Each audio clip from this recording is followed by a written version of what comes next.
Halo, selamat pagi. Kami dari kelompok 4 ingin mempresentasikan hasil analisis kami. Sebelumnya, perkenalkan nama saya M. Fakriali dengan NIM 098. Lalu ada teman kami Edwin dan Wifkia Aditya dengan NIM sebagai berikut. Baik, tanpa berlama-lama lagi, langsung saja kita mulai ke pembahasan.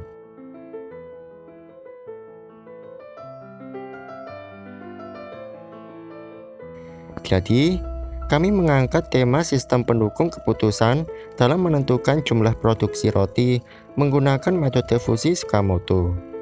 Studi kasus yang kami angkat di sini adalah PT Indosari Korpindo.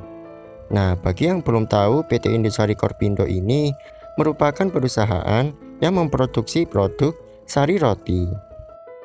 Baik, kita langsung ke slide berikutnya. Kita mulai dari latar belakang dulu. Tentunya kita sudah pasti familiar dengan produk sari roti. Sari roti merupakan brand roti ternama dengan memiliki banyak varian produk yang beragam dan disukai masyarakat luas. Nah, sari roti biasanya memiliki jangka waktu kurang lebih 6 hari setelah melalui tahap produksi. Karena kadaluarsa sari roti yang terbilang cepat, maka kegiatan distribusi harus dilakukan bercepatan, dimulai dari daerah terjauh sampai daerah terdekat dengan perusahaan produksi. Jika terjadi produksi berlebih, maka roti akan ditempatkan sementara di gudang penyimpanan sebagai persediaan. Hal ini tentunya sangat tidak baik jika dibiarkan lama di gudang, mengingat kadaluarsanya yang begitu cepat. Apabila itu terjadi, pelanggan yang membeli produk sari roti akan komplain karena setelah membeli roti tersebut, keesokan harinya tidak dapat dikonsumsi. Dikarenakan kualitas mutu roti yang sudah semakin menurun, dikarenakan penimbunan produksi roti di gudang penyimpanan yang terlalu lama. Namun apabila terjadi kekurangan produksi, tentunya pelanggan akan kecewa karena roti yang ingin dibeli sudah habis atau tidak banyak di pasaran. Maka dengan hal ini, perusahaan pasti akan mengalami kerugian. Nah, adapun solusi yang ditawarkan dari permasalahan yang sudah dijelaskan. Sistem pendukung keputusan dengan metode fusi Tsukamoto sangat direkomendasikan dalam menghasilkan data output jumlah produksi yang lebih presisi, agar tidak terjadi masalah penimbunan produksi berlebih di gudang. Metode fusi ini memerlukan dua variabel input untuk diproses, antara lain variabel jumlah bahan baku dan variabel jumlah permintaan. Diharapkan dengan adanya sistem pendukung keputusan ini, perusahaan produksi mampu mendapatkan keuntungan maksimal serta meminimalkan biaya produksi. Tadi kita sudah menjelaskan latar belakang permasalahan, sekarang kita masuk ke hasil dan pembahasan. Tentunya agar sistem yang dibangun bisa berjalan dengan baik, kita perlu mendefinisikan beberapa spesifikasi sistem. Kita mulai dari aktor. Ada 4 aktor yang akan diimplementasikan ke dalam sistem, antara lain, yang pertama ada Departemen Pergudangan. Dia bertanggung jawab mengirimkan data-data bahan baku di gudang ke dalam database, serta mengakomodasi segala keperluan bahan baku untuk dilakukan proses produksi. Kemudian yang kedua ada Departemen Pemasaran. Dia bertanggung jawab menerima dan mengumpulkan data-data permintaan dari para customer, serta mengirimkan informasi kepada pihak customer apabila terjadi penundaan pengiriman produk. Terus yang ketiga ada Departemen Produksi. Dia bertanggung jawab mengumpulkan informasi bahan baku dan informasi permintaan pasar untuk dilakukan fusifikasi. Hasil dari proses fusi akan dipertimbangkan untuk diteruskan ke proses produksi. Kemudian yang keempat ada Departemen Distribusi. Yang ini sifatnya opsional, jadi boleh ada, boleh tidak. Dia bertanggung jawab mengirimkan produk yang sudah jadi. Sistem yang dibangun memiliki 3 database di dalamnya, yaitu yang pertama ada DB bahan baku yang fungsinya menampung data bahan baku yang ada di gudang. Kemudian ada DB permintaan yang fungsinya menampung data permintaan yang sudah diterima oleh Departemen Pemasaran. Terakhir, ada DB produksi yang fungsinya menampung data seputar informasi produk serta jumlah produk yang harus dibuat. Untuk atribut dan relationship pada masing-masing database akan dijelaskan nanti dengan diagramnya. Bagian terpenting dari sistem pendukung keputusan yaitu basis pengetahuan. Pada saat dilakukan fusifikasi, data akan diteruskan ke aturan if then. Dari sini, jumlah produksi bisa ditentukan dari berapa banyak data jumlah bahan baku dan jumlah permintaan berdasarkan variabel linguistiknya. Variabel linguistik itu seperti yang bisa kita lihat di gambar, ada sedikit, sedang, dan banyak. Misal, jika permintaan banyak dan bahan baku banyak, maka jumlah produksi banyak. Atau, jika permintaan banyak dan bahan baku sedikit, maka jumlah produksi sedikit. Dan seterusnya. Nanti akan kita jelaskan lebih lanjut di bagian konsep GUI. Sekarang kita masuk ke bagian diagram. Kita mulai dari flow map. Data-data bahan baku dan permintaan customer yang sudah diinputkan oleh Departemen Pergudangan dan Departemen Pemasaran ke dalam masing-masing database, kemudian diambil oleh Departemen Produksi untuk dilakukan proses fusi. Output dari proses fusi ini diharapkan dapat digunakan sebagai rekomendasi dalam mengambil keputusan jumlah produksi. Apabila setelah dilakukan proses fusi, jumlah produksi yang dihasilkan ternyata tidak mampu memenuhi permintaan, maka pihak Departemen Produksi perlu membuat laporan yang ditujukan kepada pihak Departemen Pergudangan terkait bahan baku apa saja yang perlu dipesan. Selain itu, dikarenakan kurangnya stok bahan baku, pihak Departemen Produksi juga perlu mengirimkan laporan penundaan pengiriman produk kepada Departemen Pemasaran, yang kemudian diteruskan kepada customer. Apabila output dari proses fusi dirasa sudah cukup memenuhi kebutuhan permintaan, maka hasil output tersebut bisa diteruskan untuk proses produksi. Setelah proses produksi selesai, secara otomatis pihak distribusi akan mendapatkan informasi terkait pengiriman produk berdasarkan data permintaan customer dan data produk yang sudah jadi, agar bisa secepatnya dilakukan pengiriman. Kemudian kita lanjut ke diagram ERD.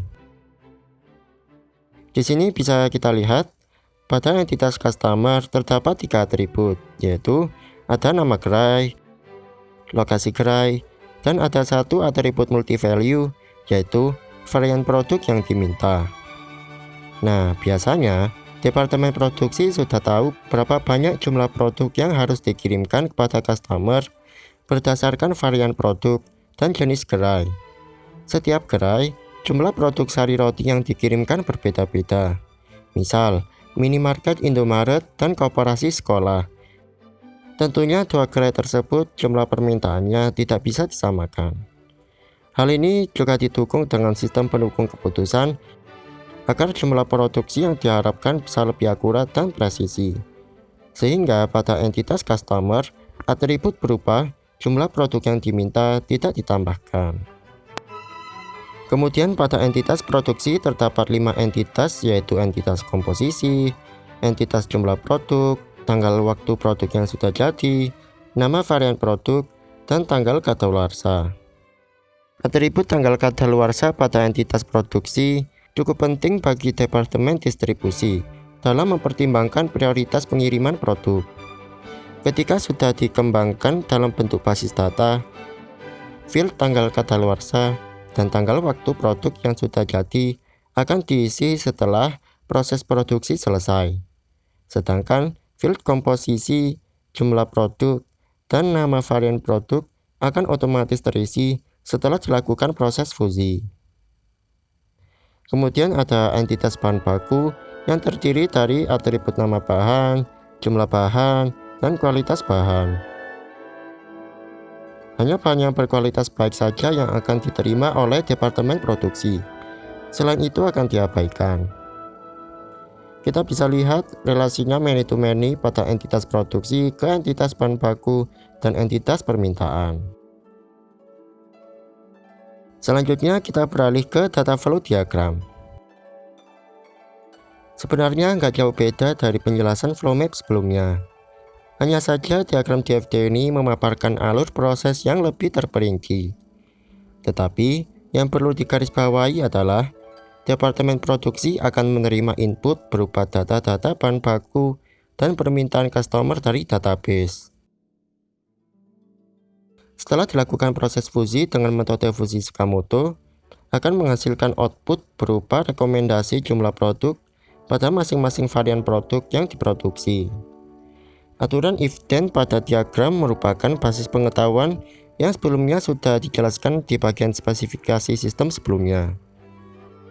Metode fusi Sakamoto sendiri terletak pada proses defusifikasi. Setelah dilakukan proses inferensi pada tahap aturan if-then, hasil outputnya akan terdiri dari banyak value. Karena kita menggunakan metode fusi Sakamoto, maka nilai-nilai yang belum tegas atau masih belum menjadi satu nilai akan dilakukan rata-rata. Setelah dilakukan rata-rata, data jumlah produk akan didapatkan beserta nama varian produknya dan komposisi produk. Jika output dari proses fusi mencukupi kebutuhan permintaan, tinggal dikirimkan ke database untuk dilakukan proses produksi. Apabila setelah dilakukan proses fusi, jumlah produksi yang dihasilkan ternyata tidak mampu memenuhi permintaan, maka pihak departemen produksi perlu membuat laporan yang ditujukan kepada pihak departemen pergudangan terkait bahan baku apa saja yang perlu dipesan. Selain itu, dikarenakan kurangnya stok bahan baku, pihak departemen produksi juga perlu mengirimkan laporan penundaan pengiriman produk kepada departemen pemasaran, yang kemudian diteruskan kepada customer.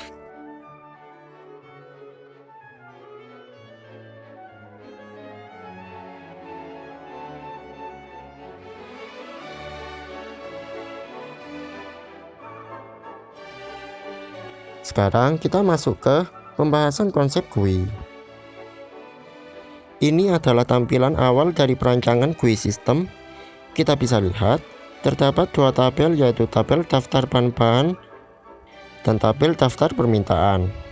Hal ini berguna bagi departemen produksi untuk membandingkan jumlah permintaan dengan jumlah stok bahan baku di gudang. Terdapat tanggal di dalam tabel, yang berarti berapa banyak data yang sudah terkumpul di tanggal tersebut. Data-data yang sudah terkumpul akan diproses pada keesokan harinya. Jadi tidak bisa langsung diproses pada hari itu juga.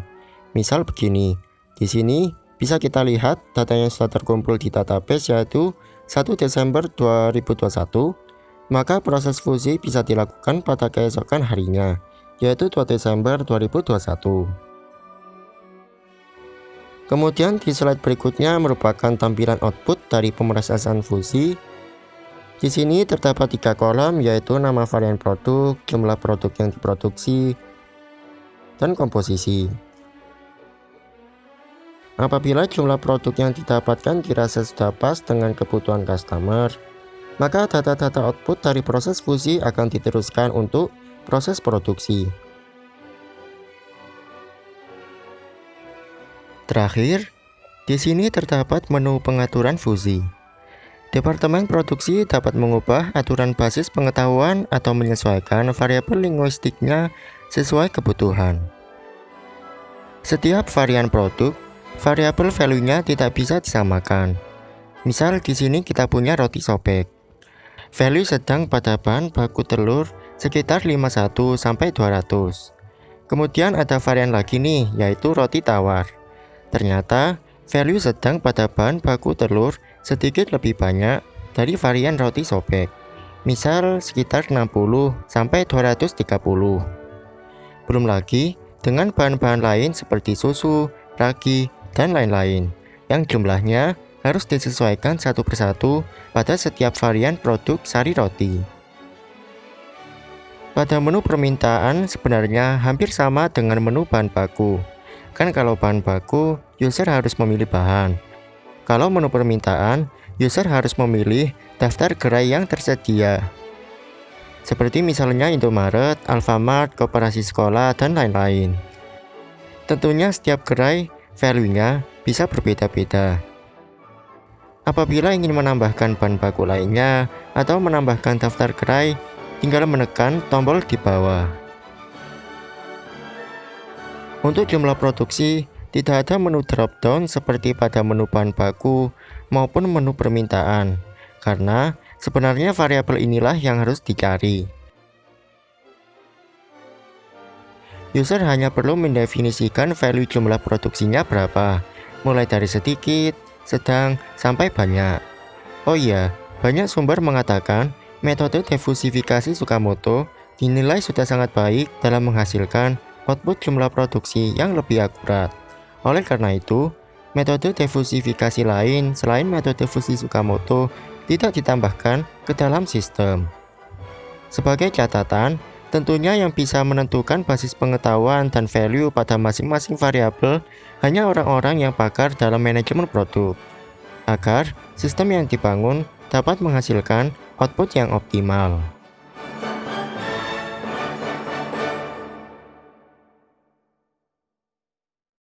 Nah, itu tadi adalah hasil analisis dan pembahasan sistem pendukung keputusan dalam menentukan jumlah produksi roti menggunakan metode fusi Tsukamoto.